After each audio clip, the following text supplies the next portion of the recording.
What's up, guys? Nerdlocker.com here, back with more comic book reviews for you this week. I'm starting off with Batman, number 22, second part of Zero Year. I want to say just up front that Greg Capullo's artwork is incredible. I love just the colors he's using. I love the detail. It's like every issue it gets better, and I know I always say that, but it does. It looks so great. We get to join Bruce in his early years again. Actually, we have a little cameo from Oswald Cobblepot, which is kind of cool. He seems very gutsy with this when he's starting out. He's not as well-rounded as he is with Batman, which makes sense because we know this is early on. Him and Alfred have it out, and kind of super depressing, that fight. But you see him more testing out some more tech. See more of the Red Hood gang, and I think there's a big twist with this. I just can't wait to see who it is and what it involves. There's an awesome backup story dealing more about Bruce and his training, drawn by Raphael Albuquerque, who is also just incredible. All in all, I'm giving this issue 4 out of 5 Nerd Skulls. Let me know what you thought. Hey there, guys. Cubby here with my comic reviews this week. I got to read Star Wars number 7. Man, it's still one of my favorite titles. I love what they're doing with this book and giving it the chance to kind of tell the story that everyone wants to know if you like Star Wars, in between what happens in the classic movies, because we don't really talk about that. It's never really been discussed. It's never been boiled over. And with the last first big story arc already done, and it's still kind of going, it's really just solid. It doesn't have a set break like most traditional comic book stories, which is cool. I like that. I mean, you can do that style, it's whatever. But it's still going, and it's setting it up, and it's actually getting really exciting, and I cannot wait to see what happens. All your big players are in there, and they're all going through their crazy stuff, doing crazy espionage things, and you did not think that, I didn't think Luke Skywalker had balls like this. I thought he just kind of liked to whine and stuff. But no, he's doing some really proactive stuff, and it's really cool. So it's making me love this dude even more. You guys should check it out. I'm giving it 4 out of 5 Nerd Skulls. Hey guys, I got a chance to read Walking Dead issue 112. We are deep in the hundreds now, and this book is still really good. If you would have talked to me 20 issues ago or so, I would have said that Walking Dead's kind of losing its steam. But once we hit issue 100 and we saw the bashing of Glenn's head in, things were kind of changed, and it's only gotten better since then. The creation of Negan by Robert Kirkman is a big deal for me because he kind of smashed my original favorite villain, being the Governor. Negan is a much more relatable character to me. I think that in the apocalypse, a lot more people would just let go of their inhibitions and just become a huge asshole, and that is exactly what Negan is. But is he too smart for his own good? That is yet to be seen, and in this issue you get a little glimpse. I don't want to give too much away because anything I say about this issue is going to tell you what happens. If you read the last issue, somebody dies in a terrible way, in an awesome way nonetheless, but it was really, really good, and in this issue it just gets even better. So I'm going to give it 5 out of 5 Nerd Skulls, as I always give Walking Dead, so check it out. I got to read Daredevil, number 28. For those of you that haven't been reading Daredevil, you really should go pick it up in trade or just start reading it now, because this book is just an awesome little hidden gem. I love Daredevil. I've always loved Daredevil, but Mark Waid just continues to make this book incredible. This issue was kind of neat because you don't really see him doing a lot of Daredevil stuff.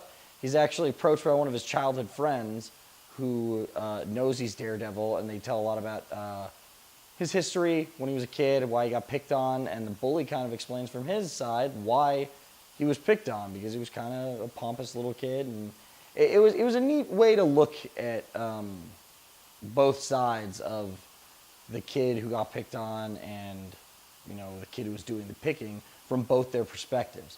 He represents him in court. That's why he's going to Matt Murdock about this. And then this crazy thing happens at the end, which seems really big.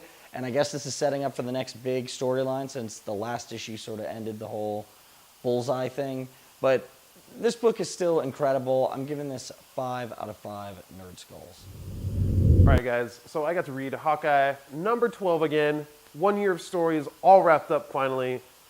It's been an awesome run for Matt Fraction. David Aja is not on this issue. It's one of his awesome stand-in artists, but still, it's been just a great, solid year of issues that I'm just excited for where it's going next. And this, it brings back Clint Barton's long lost, I wouldn't say long lost. He's been here and there, but his brother, Barney Barton, aka Trickshot, he's pretty much the guy who gave Clint Barton his powers. He's the guy who trained him. He's the guy who made Hawkeye, and comes back and they does some really cool stuff to some people that have been getting Hawkeye kind of a pain in the ass, or they've been giving him a headache since the book started. And it's pretty sweet what happens, what goes down. You kind of see how down on his luck he is, and it looks like their relationship might be a little bit better. But knowing that this is Marvel, this is Matt Fraction, this is Hawkeye, and most importantly, it's probably going to blow up in someone's face in the next 12 issues. So I can't wait to see that. You should be excited to see that. I'm going to give this 5 out of 5 Nerd Skulls, mainly because the entire thing is awesome. So there you go. Hey guys, this is Haley, and I read Batgirl number 22 this week. This book I kind of have let fall to the side. I haven't really been keeping up with it. And this issue kind of proves why, to a degree. The first half was just kind of plain and boring. There wasn't too much to it. It was just her going out with Ricky, the thief that she went, and there's no Batgirl in this one. But I like that because when we get to the second half of it, it's about her relationship with her dad and really exploring like how he feels about his son being dead, and that he really blames Batgirl. We really see that, and that's what's going to be interesting in the book. And I think that the story's going to pick up a little bit better from here because of that. We're going to have a lot of daddy issues, and maybe he's going to find out who she is now. So I'm going to give this book 2.5 Nerd Skulls. I hope that it continues and gets a little bit better. What's up, guys? My name is Terrell, and I'm doing the review for Superman Unchained issue number 2. It's a pretty good book so far in the aspects that I get to kind of see Superman's logic and reasoning when he comes to tackling certain tasks. It was really great to kind of see how he decided to save this building in the issue, and kind of see his mindset as he juggles two different things, saving civilians as well as fighting an adversary. So that was really cool. I'm still kind of confused as to who this big villain is. I'm not sure if I'm excited to find out that there's someone else like Superman around but not like Superman, or if I'm just a little bit confused, or just not really anticipating. Maybe they should just focus on Lex Luthor. I'm not too sure, but we'll see. A real standout to me in this issue, though, was getting to see Batman. For every reason, I think just their kind of relationship is really great to see, and it was just really good just banter and conversation between the two. And so that's definitely a big standout in this issue. Really great epilogues. Scott Snyder always does a really great job of writing those and getting some awesome artists to do the artwork on those. So really great issue this week. I give it 4 out of 5 Nerd Schools, actually. Check it out. I got to read The True Life of the Fabulous Killjoys, number 2. This issue dives in a little bit more of the history of the Killjoys. You actually see, I guess, an old member, I wouldn't say member of the Killjoys, but a friend of the Killjoys who knew the little girl and finds her for the first time, and you get to see the whole history of the Killjoys and what went down and why they're not around anymore. You also get to see a lot of stuff going on in the city. I feel like this book is like Blade Runner meets Mad Max, and it's awesome. I love every element of this book. Becky Cloonan's artwork is still just absolutely incredible. I'm giving this book 5 out of 5 Nerd Skulls. Hey guys, new number 1 comes out of Image this week called Sheltered, and I had my hesitations, but it is very, very good. I'm giving it the seal of approval. It's a very, very good book. It's a mid-apocalypse story. We've had our pre-apocalypse story, we've had our post-apocalyptic story, but now we have one that's taking place as everything's going down, and it's very different. It's kind of like Image's Walking Dead mixed with Sweet Tooth, if you like that book by Jeff Lemire. It's very, very good, and I have to strongly suggest it. Ed Brisson is the writer. Johnny Christmas is drawing this book, and they're a good team up. I really want to see where this book goes. And the whole mid-apocalypse thing, it's got me interested. I'm going to give this book 5 out of 5 Nerd Skulls because it really, really did grab me enough for me to add it to my list. So pick it up. Hey fellow nerds, Jasper here with my review of Justice League issue 22. The Trinity Wars is officially here, and man oh man, it does not disappoint. The Justice League are pitted against the Justice League of America, as the Justice League of America seems that the Justice League themselves are too powerful to contain, and they pretty much try to stop them in a sense, to make sure that they don't, take for granted what they are capable of. Jeff Johns really does a tremendous job penning the story together, because it's pretty much superhero versus superhero, and unlike previous arcs, This one is more impactful as the Man of Steel himself pretty much, in a sense, starts off this massive war.